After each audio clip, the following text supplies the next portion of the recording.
Well, a very early start this morning over at another location that I've been to quite a few times. Start Point out on the South Devon coast. Beautiful morning. Sun's glorious this morning. It's a little bit too sunny. I shouldn't say that, but it's. I was hoping for a little bit more cloud, but I took a few frames before the sun actually popped through over the cloud cover. I'm shooting my favourite film this morning, Fuji Velvia. ISO 50 film. It's a slide transparency film. Got to be really careful with exposure, so hopefully I've nailed the exposure. I took a couple of meter readings, one off the water in the foreground here, which is a nice sort of mid-tone, but it's catching some of the light, and also to my right hand side, out of frame, the cloud cover in the distance there. Now I was getting roughly 2 stops difference between the sky and the sea, the foreground here. My reading for ISO 50 off this mid-tone was a quarter of a second at f22. Now I've stopped the lens down to f32, so that gives me another stop, so that's half a second. But I know Velvia works better if you slightly underexpose it sometimes, so I've gone for 1 second exposure, and I've also bracketed either side as well. So I've done a 1 second exposure, I've done a 2 second, and I've done a quarter of a second as well, just to be on the safe side. So we'll see if this works. In terms of filters, again, I'm just using a 0.9 soft grad this morning, a case soft grad, just down over the sky. I slightly tilted it just now because I've got the headland there where the lighthouse sits is sloped, so I've had to slightly tilt the filter over. So hopefully this will work out.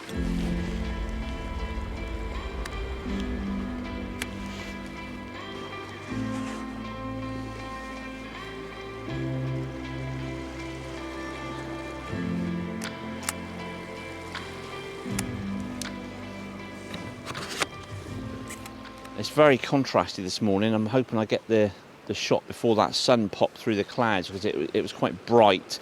But that first 10 minutes or so was pretty nice light-wise, and the foreground's got some dark rocks in the foreground, and obviously the water as well. Because of the long exposure, hopefully it will smooth the water out a bit. But yeah, it's not too bad. Okay, one exposed roll of Velvia. Well, like I said, Velvia is one of my favourite films. I've been using it since the early 90s. Used it on all kinds of cameras, from 35mm through to medium format and also large format as well.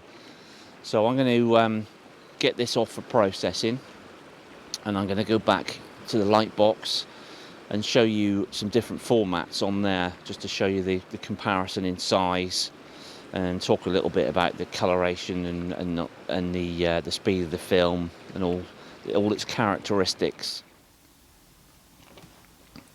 So here's a collection of Velvia that I've shot over the years, dating right back to probably this one here, which was probably one of the first.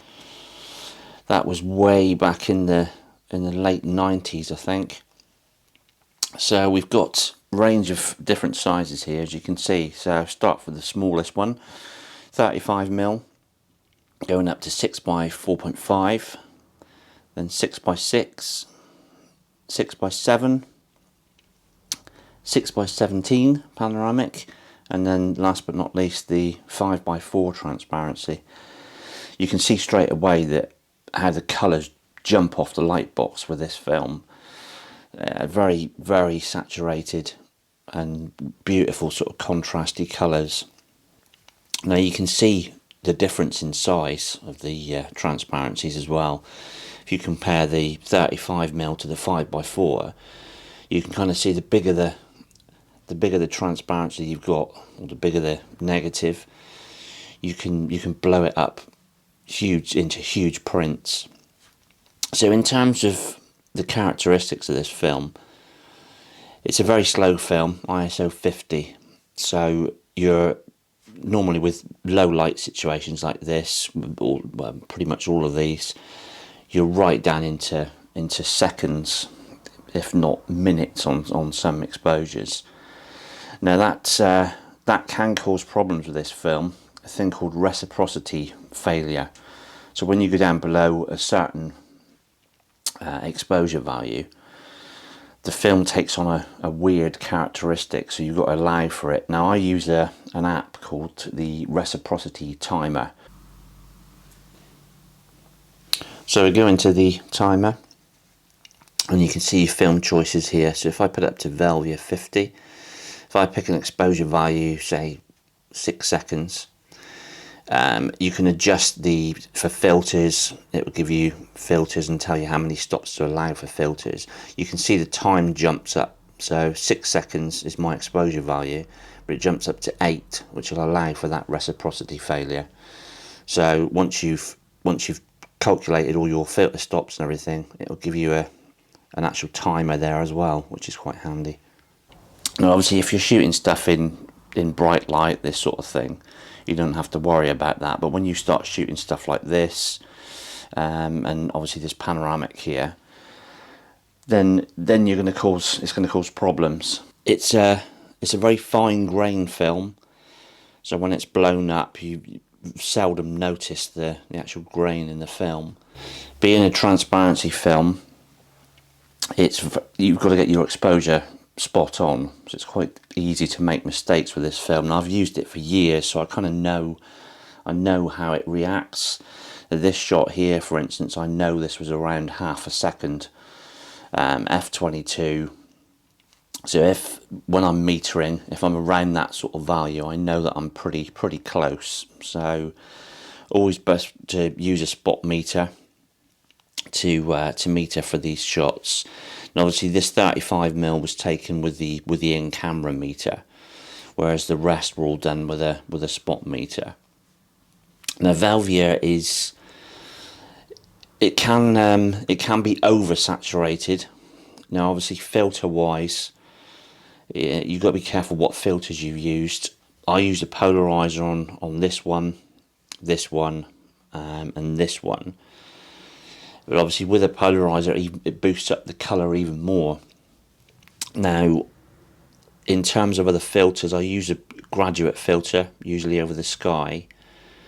I sometimes use a warming filter, especially for sort of low light shots like this. If you don't use a warming filter, you can get a blue cast on the picture. And another thing to note as well, many years ago I was using coking filters, and they used to give me, the graduate filters used to give me a really weird purple colour in the sky. So I tend to use case filters now, which are grey, but they're neutral grey, so they don't actually colour the image. So I'm going to get this one scanned now. I'll use my DSLR scanning technique to get these digitized, and we'll get this one up on the screen now.